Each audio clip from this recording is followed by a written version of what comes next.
Anni di piombo con Padova e il Veneto in prima linea. È il 28 gennaio 1982 quando, in un appartamento di via Pindemonte alla Guizza, un blitz dei NOx e della CIA libera il generale americano James Lee Dozier, rapito 42 giorni prima a Verona dalle Brigate Rosse.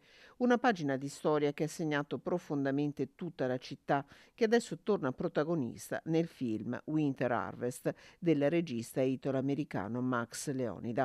Il 7 ormai le battute finali ha interessato anche Padova, compreso Palazzo Santo Stefano, sede della provincia.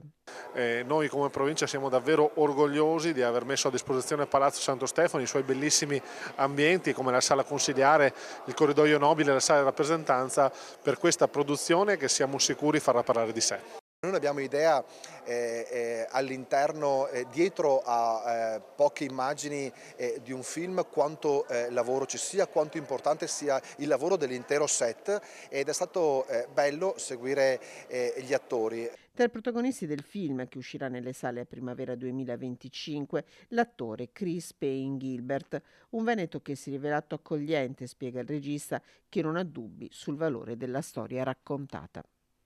Più vedo quello che sta accadendo nel mondo in questi giorni, più reputo che sia una storia molto importante. Detesto i messaggi, io non sono un regista che lancia messaggi e non faccio i film perché devo dire delle cose, però se proprio uno vuole trarre qualche cosa, ecco, io direi che è questo: con la violenza non si ottiene niente ed è una regola universale, non importa da che parte stai.